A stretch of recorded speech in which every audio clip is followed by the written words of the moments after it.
Tshivenda cha President wa shango wa Paul Mashatile va khou sasaladza zwa u rwiwa ha vhadzulapo nga miraḓo ya mapholisa. Vhaḽihoro vha Democratic Alliance va ri vha fulufhela uri muṱangano wa lushaka wa mahoro mahane dziṅwe dzo ḓaho u nga ḓisa khonadzeo dza gundo khethoni guṱe dza ṅwakani vha minula ḽihoro ḽivhusi ḽa ANC. Vha dzangano ḽa mutambo wa netball kana Netball South Africa vho ḓivhadza vhatambi vha 12 vha u fhedzisela vhane vha ḓo imela ḽino shango mitamboni ya tshiphuga tsha ḽifhasi ya netball ine ḓo tambelwa ḓoroboni ya Cape Town.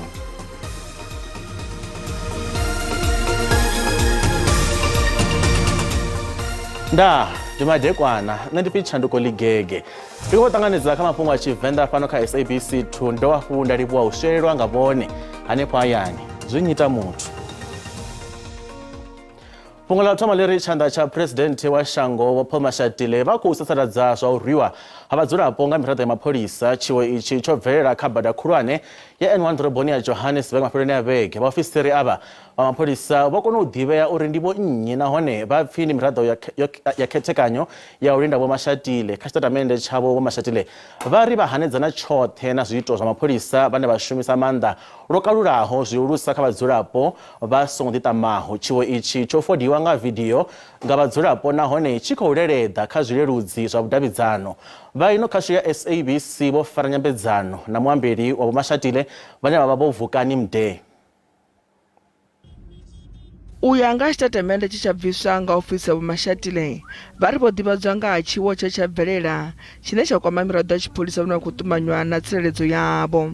Muambeli wa vho Mashatile vho Vukani Mde vha ri muthusa Presidente a vha khou vhuya vha ima na zwiito izwo nga maanḓa musi zwi tshi itelwa vhadzulapo vha sinaho zwithavhane khavho. It's a very, very disturbing video to look at, and the Deputy President, upon seeing it, was as disturbed and as shocked as everyone else who's seen the video. It's subsequently been made.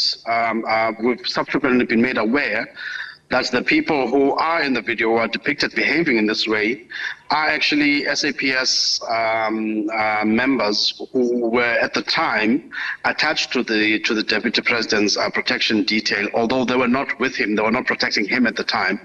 And therefore that's why we felt that we needed to say something in public to condemn that behavior. Mukomishinari wa mapholisa wa lushaka General Vhofani Masemula vhone vho ḓo saradza tshoṱhe zwiito izwo vha ita na u fulufhedzisa u ḓira ṱhoḓisiso kha mulandu oyo.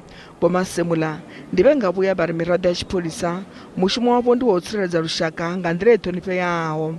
Vho Mashatile vho itela Minista wa mapholisa vho Bheki Cele na Vho Masemula khuwelelo ya uri vha sedzane na fhungo iḽi nga tshihaḓu na u tevhedza maga oṱhe o teaho u tevhedzwa musi vha tshi sala fhungo ḽine ḽi murahu. Vho ḓo humbela lushaka ru ludzike na u tendela mushumo u tshi bvela phanḓa nga nḓila yo teaho. U ya nga muambeli wa mapholisa vho Athlenda Mathe vha kati na u rerisana na vhathu avho vhe vha rwiwa he vha ita no vha ṱuṱuwedza uri vha vule milandu vha tshi vulela miraḓo yo ya tshipholisa. The SAPS management have successfully traced the victims of this incident. The process to obtain their statement continues as part of the probe into what transpired. The police officers involved have also been identified and will be subjected to internal processes. As management of the SAPS, we view this as serious and we will get to the bottom of this incident. Musi tshizwaralo mapholisa vha ri vho kona u sala muraho vhathu avho vhe vha rwiwa ngavho vha vhutsireledze. Mushumo wa wana tshitatamennde u bva khavho nawo ḓo tevhela sa tshipiḓa tsha ṱhoḓisiso. Kha tshitatamennde tshavho vha tshipholisa vha ri mushumo wavho wo thoma musi vha tshi tou ḓivhadzwa nga video iyo ye ya ita ṱhoho dza mafhungo kha zwirathisi zwa matshilisano. Vhaḽihoro ḽa Democratic Alliance vha ri vha fulufhela uri muṱangano wa lushaka wa mahoro mahane dziṅwe dzo ḓaho u nga ḓisa khonadzeo dza gundo khethoni guṱe dza ṅwakani vha minula ḽihoro ḽivhusi ḽa ANC. Mahoro la DA, IFP, Freedom Front Plus, Action SA, katina mga mahoro, anya wana kumbulele kono fana, bako do fara mtangano, uambanga bukando habo, katina uambanga hamu buso muswa, une wadoba hone ngamrawu haketo gute, zangwakani. Mahoro la Action SA, wone vari todo upfami humburo ya rushaka, marugana na pungo ili. Pezi bali horo la National Freedom Party, wone bako disende za kure, na chumisano iyi, hune vari, li horo la DA, liko dito dera zwalo. Maoromani dziarati ani wana chipikwa chiti adotangana ka khuvangano mwedzi udawo khuvangano iya maduva mavili idoforola fhethu buti ya forola hone therisano dza thangano ya madzangano aulela mbafolo wa khodesa marangaphondo a DA bari khuvangano iyi yo piko swikela buti a thangano ya madzangano aya ngamara khetho kudeza ngwa udawo ana leso bana lehoro lila do 6% za futano ka khetho zenedzo. We believe that the outcome could provide opposition voters with something that they've never had before, and that is a credible prospect of victory. By working together, the pact can be greater than the sum of our collective parts.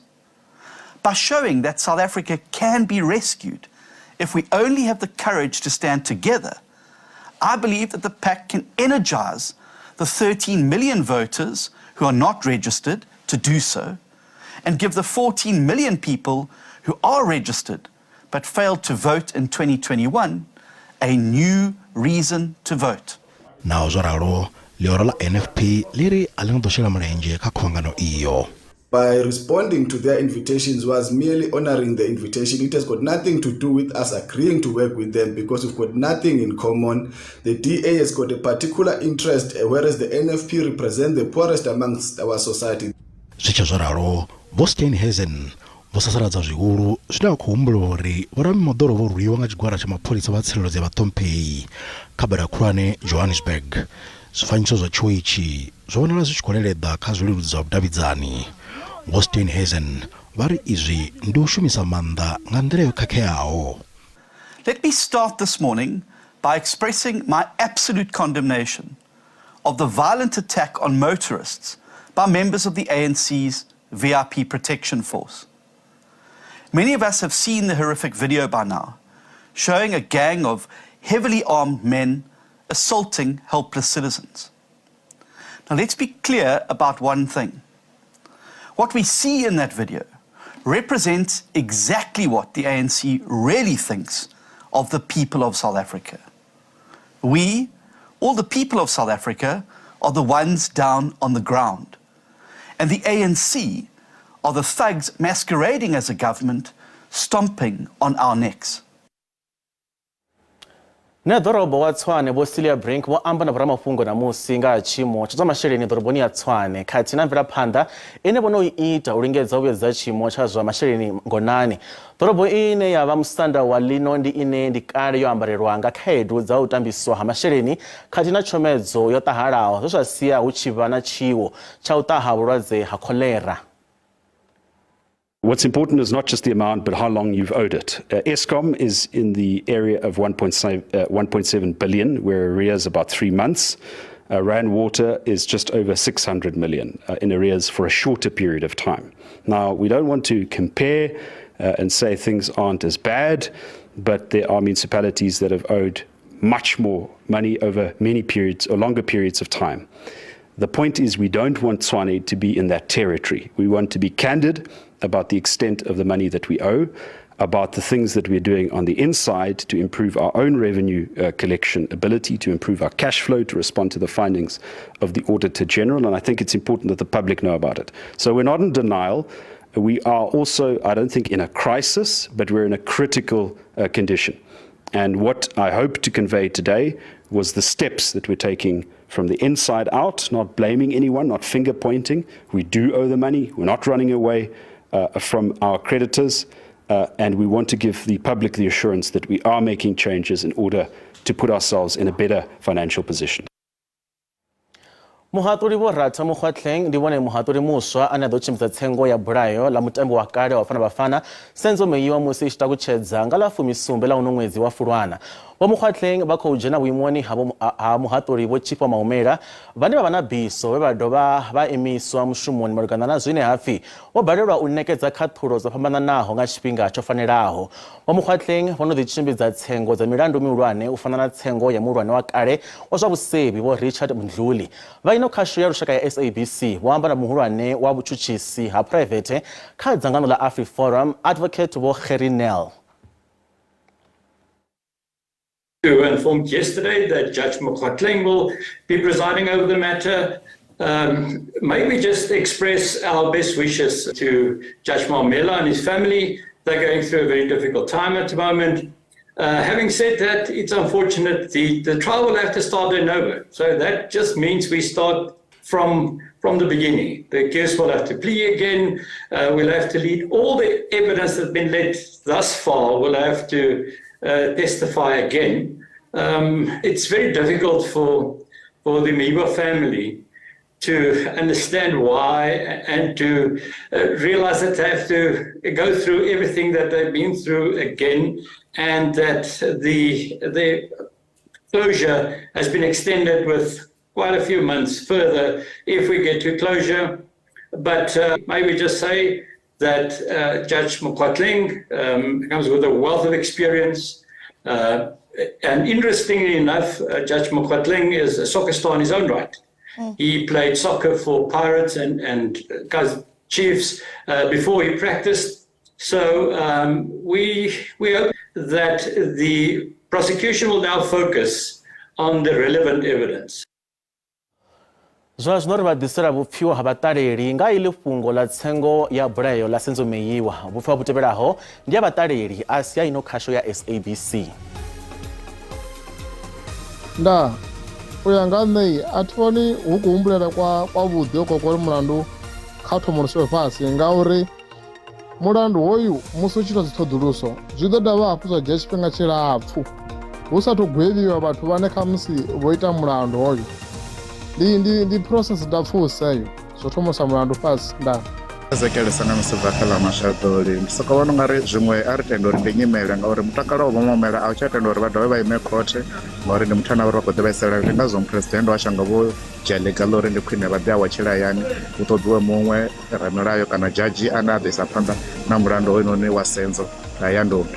Nṋe ndi vhona a si mafhungo avhuḓi a uri mulandu uyo wa senzomeyiwa u thomoliswe mathomoni ngauri ho tholiwa muhaṱuli muswa kha thome he muhaṱuli vho Maumela vha vho guma hone ngori hezwi zwo tou thomolisa nga huswa zwi ḓo ri lengisa zwi ḓo dovha hafhu zwa ri dzhiela miṅwe miṅwaha ngeno vha muṱa vho lindela u vhona muthu o itaho bulayo a tshi gwevhiwa kana a tshi ḓivhea. Ya nṋe ndi vhona a si mafhungo avhuḓi ndo sedza uri Afrika Tshipembe ḽi kha tshilo tsha masheleni hune vhathu vhanzhi vha khou tambula zwino khou tamba zwo ri tshelede yoṱhe i shumiwa kha itsengo miṅwaha yoṱhe yo tou tambisea.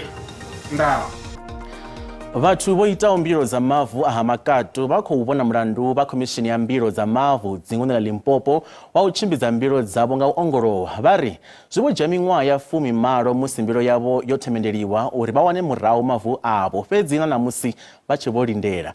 Ava vhadzulapo vhane vha khou vhila mavu aya a Hamakatu ndi vhone vhane vha mavu ayo vha vhukuma ane a katela na bulasi dza Velgevonden khathihi na Pisanghoek nnḓa ha Xitandani. Bulasi idzi ndi dziṅwe dza bulasi dzo no ḓuresa fhano Afrika Tshipembe.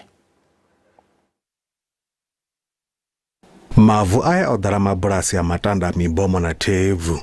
Hu dovha wanala masimu mahulu a mango na miomva. Vha Hamakatu vho dzhiela shango iḽi hanengei nga miṅwaha ya u ranga ya vhugidi ḓaṱahe. Vho ḓo ya vha dzulela guvhani ḽa mulambo wa Nzhelele. Mbilo dza u thoma dzo vha nga ṅwaha wa gidi ḓaṱahe mbilo dzo ḓo kandiswa kha gurannḓa ya muvhuso miṅwahani ya 18 yo fhiraho. Nao vhorabulasi vha khou zwi funa u rengisela mavu muvhuso. Vha Hamakatu vha khou fhela mbilu vhunga maitele a khou lenga. U swika zwino a huna nḓila ine ya khou sumbedza uri khou gai. Ro reiliza dzi complain ro isa kha public protector a kha nyago u dzhena khazwo a ya vhudziwa pfhi claim ya vho riṋe i khou thoma u setliwa 2015-2016 ya fhira hu songo setliwa tshithu. Ro vha na miṱangano wa u fhedzisela we ra vho tou kombetshedza ngo ra sumbedza uri khoḓo matsha wo vha nga 23 nga dza June. Before 23 dza June vha ri founela vha na muhumbulo wo nyaga u khantsela muṱangano ro vha rombela ofisi dzoṱhe u bva kha ofisi ya minista a huna muthu o ḓaho fhedzi ndi muthu muthihi ane avha vho Nkatinge vhane vha khou bva kha Land Commission Limpopo. Vho Makato vha ri khomishini ya mbilo ya mavu Limpopo i khou kokodza milenzhe nga khole. So a ri khou vhona muvhuso washu u tshi khou ri fara zwavhuḓi, a ri khou vhona dzangalelo ḽa u settler heyi bulasi ende ri a zwi ḓivha zwo ndi nga mini, ndi ngauri heyi bulasi yo pfuma, ina thimba, ina macadamia, ndi agriculture, ndi agricultural land, ina dzinotshi, nga ngomu hafho u pfuka mulambo wa Luvuvu. So ndi bulasi ine ina lupfumo lunzhi. Vha Makato vha ri mavu aya vha nga bveledzisa zwa khwine. Zwino vhavha ndi zwa uri vhathu vho no khou dovhololisisiwa ndi vhana havhaḽani vho khotsi yashu na vho makhulu washu vhane vha vha na nḓivho yo fhelelaho, vho ḓi ṱuwa vho ri sumbedza, naho vhaṅwe vha tshe hone vhavhili vhararu, mara mafhungo ndi a uri vho salaho a vha tsha ḓivha tshithu ende vha khou ṱoḓiwa zwithu zwo no itiwaho kale. Vha khomishini ya mbilo ya mavu vha ri vha khou shumana na mbilo ya Makato fhedzi vha ri vha khou ṱangana na vhuleme. Claim ya Makato ro dzhenisa ka gazette ya muvhuso nga vhona 2006 ri marara wana uri huna claim dziṅwe uri mbilo dziṅwe hedzi i khou ṱangana nadzo ri fanela uri ri khou ṱoḓisisa uri ri kone u wana zwithu zwoṱhe, mara zwino ri khou shuma na generation nnzhi, heyi ya third generation and fourth generation wana vha sa kone u wana zwidodombedzwa zwoṱhe uri vha kone u khwaṱhisisa mbilo yavho, zwi ita uri zwi khou ri kondisela. Vunḓu ḽa Limpopo ḽo ṱanganedza mbilo dzi paḓaho zwigidi zwa sumbe, dza tshigidi na maḓana mararu dzi kha ḓi shumiwa nadzo. Lutendo Boboli, SABC News, Pearson Hook.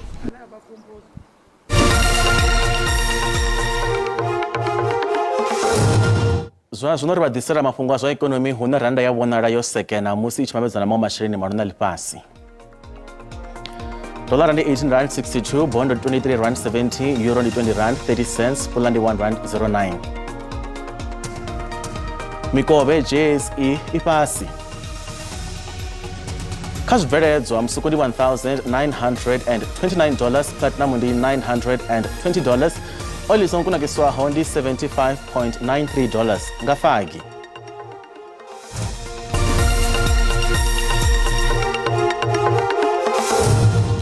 Kha zwa mitambo vha dzangano ḽa mutambo wa netball kana Netball South Africa vho ḓivhadza vhatambi vha 12 vha u fhedzisela vhane vha ḓo imela ḽino shango mitamboni ya tshiphuga tsha ḽifhasi ya netball ine ya ḓo tambelwa ḓoroboni ya Cape Town nga vhuya uno ṅwedzi. Vhatambi ava vha u fhedzisela vho nanguludzwa kha tshigwada tsha vhatambi vha 15 vhe vha gambani ya nḓowenḓowe nga fhasi ya mugudisi Vho Maplama musi zwo ralo lwendo lwa u fhedzisela lwa u ṱana tshiphuga tsha ḽifhasi tsha netball lwo swika ngei vunḓuni ḽa Western Cape. Ho vhonala dakalo musi tshiphuga itshi tshi putululwa.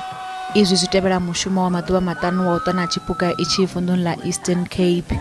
Zwa zwino itsho tshiphuga tshi ḓo fhirela fhethu hune tsha ḓo ṱanwa hone lwa u fhedzisela.